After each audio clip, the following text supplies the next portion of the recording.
Coutinho's through. Oh!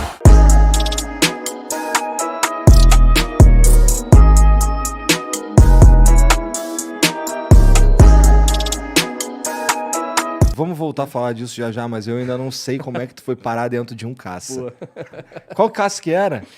Eu fui a bordo de um caça MiG-29, MiG-29. que é um caça de superioridade aérea.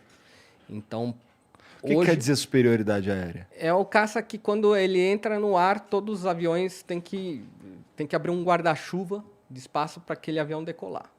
Ele é um avião que ele voa muito mais rápido do que os demais. Ele tem capacidades bélicas superiores também. Então, por exemplo, nós temos aqui no Brasil o AMX, que é um caça subsônico. Ele não é um caça de superioridade aérea, ele não é um caça linha de frente, né, para um ataque. Já Entendi. o MiG-29 é um caça que ele faz presença, né? É um caça Quando ele grande, chega no bagulho, o encorpado vagabundo ali. fica boladão, entendi. Pra você ter uma ideia, esse tipo de avião ele foi utilizado por muitos anos, inclusive no período soviético, para fazer espionagem em bases, né, da OTAN. E Significa tudo mais. que é um caça relativamente antigo também.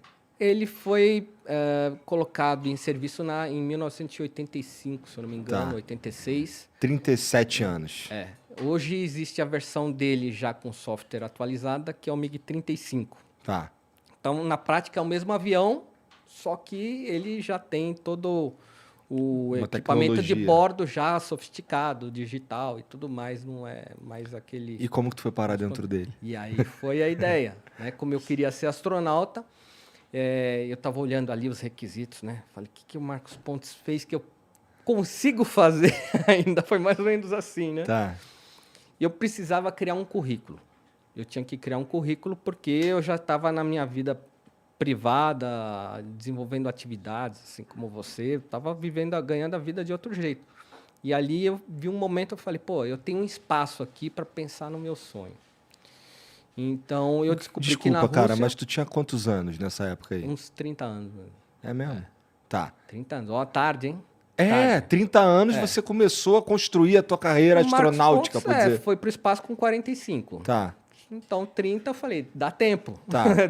Não sei se eu vou conseguir voltar e resolver algumas paradas aí, mas pelo menos um currículo eu vou conseguir montar. Se houver algum chamamento público, eu estou ali no radar, né? E entre as coisas que tinha nesse desafio, né, curricular, era essa experiência em Força G. E ali eu falei, opa, isso é um problema, porque havia até, entre parênteses, assim, preferência piloto de caça. Falei, Tá. caramba, pô, mas e agora, né? Então, eu fui até a Rússia, onde lá eu descobri que existe a possibilidade de um civil poder aprender e, inclusive, pilotar caça. Então, Existem outros lugares no mundo com essa possibilidade, será? Não. É na Rússia. A Rússia é o local onde o civil e o público conseguem se misturar numa boa, sem tanta burocracia. Por incrível que pareça, é um país burocrático, mas na área bélica, militar, enfim, eles são bem cooperativos. Eu acho até mais do que os americanos. Mas assim, eles foram tranquilos com a chegada de um brasileiro para isso? Então, quando eu cheguei, aí tinha todo um esquema, digamos assim, né, de produção, porque esse tipo de experiência é vendido a turismo. Ah, entendi. Pode ser vendido. Então, hoje eu posso levar o Igor a bordo de um caça, porque eu conheço lá o pessoal lá da base, né, da Então, quando tu me Mikoyan chamou Gurevich. para dar rolê de caça, era na Rússia. Na Rússia. Tá maluco? Deixa eu aqui, irmão.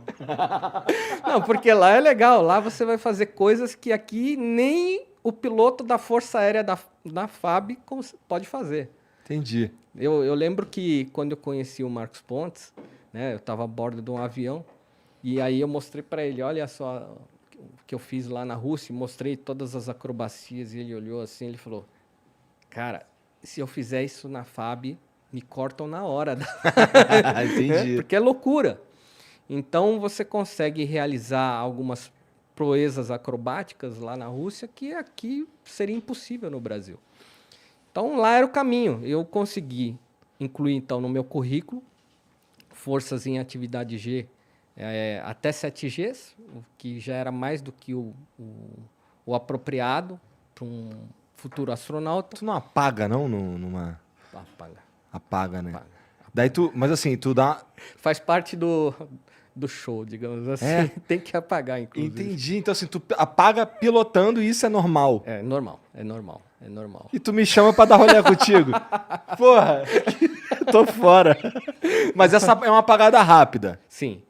Você utiliza uma roupa, né, que é o Suite G, que é uma roupa apropriada para essas diferenças, né, de forças. E ela é uma roupa, ela funciona como uma espécie de um espartilho masculino, né? Tá. Não sei se isso existe, mas enfim. Ela é cheia de amarras e precisa de uma pessoa para te ajudar a vestir essa roupa. Então, você não consegue colocar ela sozinha. Ela é muito justa mesmo e eles ainda apertam bastante para ficar bem firme no corpo. E ela tem uma série de tubos contornando os seus membros, né? O braço, pernas e a coluna e tudo mais. E esse tubo, depois, ele é interligado no cockpit, lá no caça.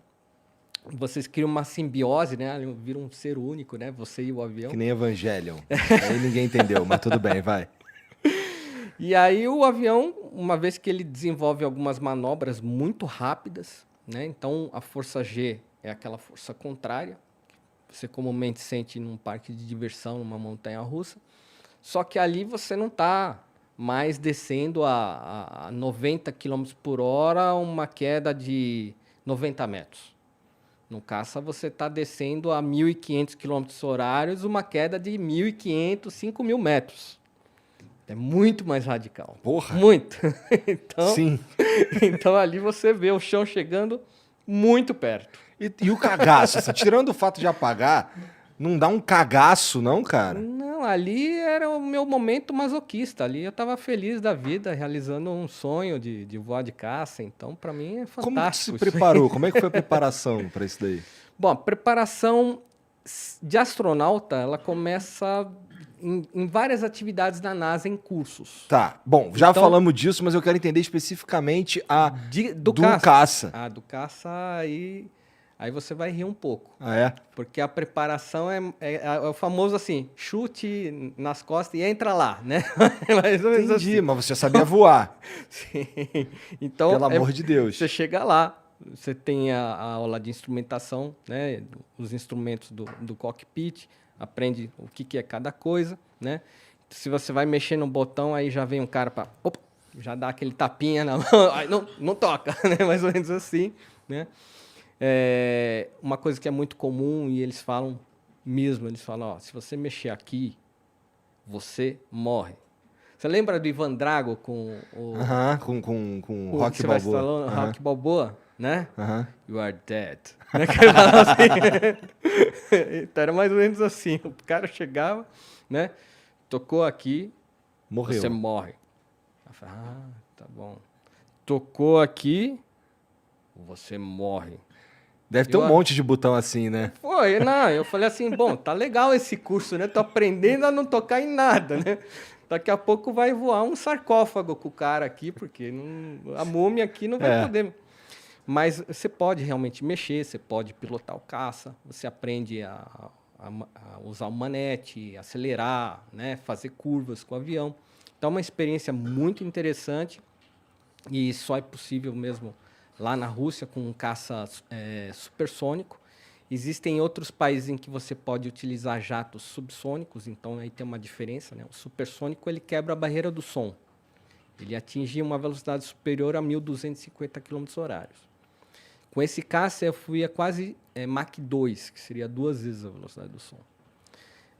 Se eu for fazer a mesma experiência, por exemplo, na Itália, enfim, na República Tcheca, uma ex-república russa, eu vou utilizar um avião subsônico que vai chegar a uns 800 km/h. Então, é uma experiência bem menor. Esses bem aviões menos também radical. conseguem chegar na estratosfera? numa Não, boa? não chega. Você Tem que precisa ser um realmente... fodão. Precisa ser um MiG. E aí você tem o MiG-31 que usava esse capacete aqui, o Caraca. MiG-25. Entendi. Então isso daí é pra andar num caça. Eu pensei que fosse um escafandro. Isso aí. Esse daí é um capacete que foi utilizado durante a Guerra Fria. Eu trouxe lá da Rússia como um souvenir, né, de todo o meu aprendizado, né? Já que eles não me deram um troféuzinho, eu falei, Tá. bom, isso aqui vai ser o meu... Serve. É. Entendi. Eu só trouxe um papel com um relatório dizendo, você fez o que é suficiente, digamos, para um chamamento público, né, para a carreira de astronauta. Um relatório, né, que o pessoal da base faz depois que você conclui todas as atividades. Então eu tinha aquilo lá que para mim era poderoso, era importante para mim, para o futuro. Esse lance